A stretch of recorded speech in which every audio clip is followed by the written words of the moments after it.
കറുത്തവന്റെ അവകാശങ്ങൾക്ക് വേണ്ടി പോരാടിയ കറുത്ത വർഗ്ഗക്കാരനെ ജീവിക്കാൻ പഠിപ്പിച്ച നേതാവ് നെൽസൺ മണ്ടേലയുടെ ജന്മദിനമാണിന്ന്.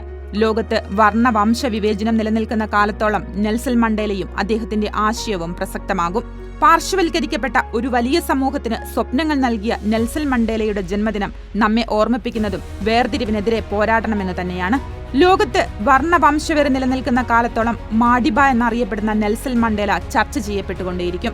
അത്രമേൽ കരുത്തുറ്റ പോരാട്ടമാണ് നെൽസൺ മണ്ടേല എന്ന ദക്ഷിണാഫ്രിക്കക്കാരൻ ലോകത്തിനു മുന്നിൽ വരച്ചിട്ടത്. തബു എന്ന ഗോത്രത്തിലെ രാജകുടുംബത്തിൽ ഒരു സാധാരണക്കാരനായി ജനിച്ച് അസാധാരണ ജീവിതം കാഴ്ചവെച്ച മണ്ടേല പഠനം പൂർത്തിയാക്കി ആഫ്രിക്കൻ നാഷണൽ കോൺഗ്രസിലൂടെ രാഷ്ട്രീയ പ്രവേശനം നടത്തി. 1948 കടുത്ത വർണ്ണവിവേചനത്തിന്റെ കാലത്താണ് മണ്ടേല പാർട്ടിയിലെ പ്രമുഖ സ്ഥാനത്തേക്ക് എത്തിച്ചേരുന്നത്. ഇന്ത്യ ചരിത്രത്തിൽ മഹാത്മാഗാന്ധി മുന്നോട്ട് വെച്ച ആശയങ്ങളും അദ്ദേഹം നടത്തിയിട്ടുള്ള പോരാട്ടങ്ങളും മണ്ടേലയിൽ വലിയ സ്വാധീനം ചെലുത്തിയിരുന്നു. കറുത്ത വർഗ്ഗക്കാരെ അകറ്റി നിർത്തി മനുഷ്യാവകാശവും ജനാധിപത്യവും നിഷേധിച്ചപ്പോൾ അതിനെതിരെ അതിശക്തമായ പോരാട്ടം നടത്തി. ഒടുവിൽ വർണ്ണവിവേചനത്തിനെതിരെ നടത്തിയ സമരത്തിന്റെ ഭാഗമായി നടന്ന അക്രമ പ്രവർത്തനങ്ങളുടെയും അട്ടിമറികളുടെയും പേരിൽ നെൽസൺ മണ്ടേലയ്ക്ക് 27 വർഷം ജയിൽവാസം അനുഭവിക്കേണ്ടി വന്നു. പാർട്ടി നിരോധിക്കപ്പെട്ടു. 1964 അദ്ദേഹത്തെ കുപ്രസിദ്ധമായ റോബൻ ദ്വീപ് ജയിലിലടച്ചു. കൊടിയ മർദ്ദനങ്ങൾ ഏറ്റുവാങ്ങേണ്ടി വന്നു. പിന്നീട് ലോകമെമ്പാടും വർണ്ണവിവേചനത്തിനെതിരെ ശക്തമായ പ്രതിഷേധമുയർന്നു. 1985 ഐക്യരാഷ്ട്ര സംഘടന വർണ്ണവംശ വിവേചനത്തിനെതിരെ പ്രമേയം പാസാക്കി. ലോകമെങ്ങും പ്രതിഷേധമുയർന്നതിന് പിന്നാലെ മണ്ടേലയെ ജയിലിൽ നിന്ന് മോചിപ്പിക്കാനുള്ള നടപടികൾ തുടങ്ങി. എന്നാൽ വീടിനു സമാനമായ ജയിലൊരുക്കി മണ്ടേലയെ വീണ്ടും അധികൃതർ ചങ്ങലകളിൽ ബന്ധിച്ചു.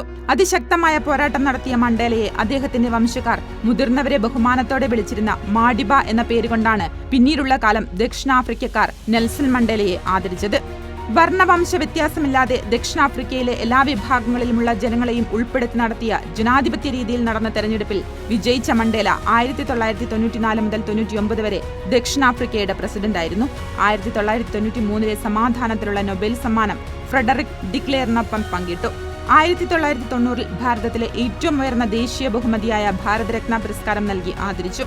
2009 UN ഔദ്യോഗികമായി നെൽസൺ മണ്ടേല ദിനം ആചരിച്ചു വരുന്നത്. ദക്ഷിണാഫ്രിക്കക്കാരുടെ രാഷ്ട്രപിതാവും രാജ്യത്തെ കറുത്ത വർഗ്ഗക്കാരനുമായ ആദ്യ തലവനുമാണ് നെൽസൺ മണ്ടേല. 1994 മണ്ടേലയുടെ ആത്മകഥയായ ലോങ് വാക്ക് ടു ഫ്രീഡം പ്രസിദ്ധീകരിച്ചത്. 2013 ഡിസംബർ 5 95-ാം വയസ്സിൽ മണ്ടേല ലോകത്തോട് വിടവാങ്ങി. തുല്യതയ്ക്ക് വേണ്ടിയുള്ള സമരങ്ങൾ പതിറ്റാണ്ടുകൾ പിന്നിട്ടിട്ടും ഒളിഞ്ഞും തെളിഞ്ഞും വർണ്ണവംശ വിവേചനം സമൂഹത്തിൽ ബാക്കിയാവുകയാണ്.